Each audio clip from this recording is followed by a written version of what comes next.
هاي عامل ايه؟ لازم تقولها كده. هاي عامل ايه؟ ايه الاخبار؟ ايه بتعمل ايه؟ قاعد؟ فاضي؟ لا ده جزاتك بقى. تعالى يا باشا، تعالى ننزل نفك عن نفسنا شويه، فيهاش حاجه. جيت ريدي ويز مي وانا نازله ارمي الزباله عشان ماما اصرت عليا ان انا اللي انزلها النهارده مش اخويا، والجو تلج تحت وانا مش عايزه انزل. ايه اللي حصل؟ هنعمل ايه؟ جيت ريدي ويز مي ليه؟ نرمي الزباله، يلا اي حته نرمي الزباله، المهم ننزل. اولا ده البنطلون الجلد اللي انا هلبسه، وهلبس يا جماعه التوب الاسود ده. وريني. لا حلوين، هيبقوا ماشيين مع لون الكيس بتاع الزباله. هو انت مكبره الموضوع ليه؟ وهلبس الكوت الاحمر ده، اصلا انا مش قادره يعني الجو تلج تحت. لا عندك حق، لا عندك حق، لازم نتقل اليومين دول، الجو برد بصراحه، الدنيا صعبه ان شاء الله. وبعدين لكل مجتهد النصيب، اديكي شايفه محمد بتاع الكشري وصل لفين. كنت عامله شعري ضفاير من بالليل، فهفكه في اخر الفيديو علشان بيبقى عامل شعري كيرلي كده وشكله جامد. هو ده معلش، هو ده ديت يعني؟ انت نازله تحت في حد مستنينا عن صندوق الزباله ولا انا ابتديت اقلق؟ جماعه بصوا، ده الاوتفيت، لبست التوب والبنطلون ولبست السيفتي السودا دي والكوت اهو. لا خطير فظيع. لا لازم السيفتي طبعا، ما ممكن اصل صندوق الزباله يقع على رجلينا، في ايه؟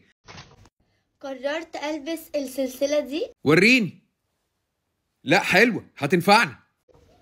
اول حاجه يا جماعه هرطب بشرتي، هستخدم حاجات بسيطه من الفلتر وهدمجها بالبيوتي بلندر. لا استني، احنا ده الموضوع بيكبر مننا. استني، انا معاكي من ايام الدرس. استني هنسال بقى الخبير بقى موجود. ايه يا خبير الفلتر والبيوتي بلندر؟ معلش ايه البيوتي بلندر؟ البيوتي بلندر دي اللي بنعمل بيها بلندنج او دمج للفاونديشن او دمج الزباله عشان اعاده التدوير. ايوه. والفلتر والفلتر ده على حد تعليمي مش عارفه، ده فلتر تنظيف ميه. هستخدم بلاشر شي جلام درجه روز ريتشوالد، وعلى فكره هو بيخف عن كده خالص. لا انا شي جلام ده انا عارف، لا عرفته من الحصه اللي ايه الروز الريتشوالد ده ايه؟ ده لون درجه البلاشر. حلو ده هينفعنا في الزباله؟ لا مش عارف. ماشي. وزي ما اتفقنا ان البلاشر بنخليه طالع لفوق كده، بيدي افكت احلى. هنثبته ببلاشر باودر بس حاجات بسيطه يعني مش اوفر. استني عشان المنهج كل مره بيقوم جاري مني. قالت ايه يا خبير؟ قالت البلاشر لازم نحطه لفوق عشان بيدي افكت احسن. الفلاشر بيعمل يلا. انا حاسس ان احنا ناسيين حاجه، احنا ناسيين الزباله. هنثبت كل اللي احنا عملناه ده بباودر، حاجات بسيطه خالص. حاجات بسيطه خالص ازاي؟ احنا بقالنا نص ساعه بنلبس عشان هو احنا هنرمي الزباله دي في اسوان او قاعه افراح؟ هستخدم الماسكارا دي يا جماعه المره دي. بحب الماسكارا دي قوي علشان شفافه وبصرح بيها رموشي وحواجبي، يعني الاتنين مع بعض بتبقى جامده قوي. لا شاطره، لا برافو عليكي، لان انا لاحظت الموضوع ده المره اللي فاتت في ميك اب الدرس، لان احنا استخدمنا ماسكارا للرموش وماسكارا للحواجب. لا نوفر، الدنيا صعبه اليومين دول. يلا بينا بقى نفك شعري. جماعه بصوا القمر، اي حد عايز يعمل شعره كيرلي من غير حراره يعمل ضفاير جامده. معلش هلفت نظرك لحاجه، معلش لو فيها يعني لو فيها اساءه، معلش هي ماما مستنيانا كل ده ولا بعتت اخوك يرمي الزباله؟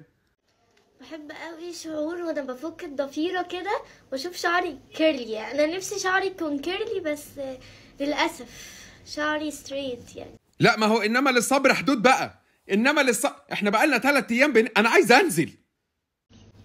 بصوا يا جماعه،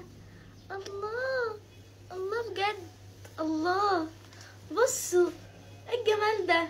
خطير الزباله هتتحلل، الزباله حلوه قوي. عايزه اقول لكم ان مامتي ما بتكرهش في حياتها قد الشعر ده، فهي هتتصدم اول ما تشوفني كده بجد. ماما مالها؟ ماما ربنا يكون في عونها بصراحه، ماما هتتصدم لما تشوفك كده. طب والزباله؟ ماما موضوع الزباله ماما نسيته؟ ماما طيبه. جماعه جبت لكم برنامج حلو قوي تقدروا تكسبوا منه فلوس، يلا بينا نشوف الخطوات سوا. ايه ده معلش؟ ايه ده؟ ايه الموضوع؟ انا كنت عايز ارمي الزباله، ده طلع اعلان في الاخر؟ يعني انت عامله كل القصه دي عشان ده اعلان؟ انا عشمتيني. في ايه؟ انا قلت بقى انا بنزل ارميها بالبيجامه والشبشب جنب البيت، والله انا قلت انت مكبره الموضوع ده اعلان في الاخر. اعلانات مالها؟ لوحت مننا.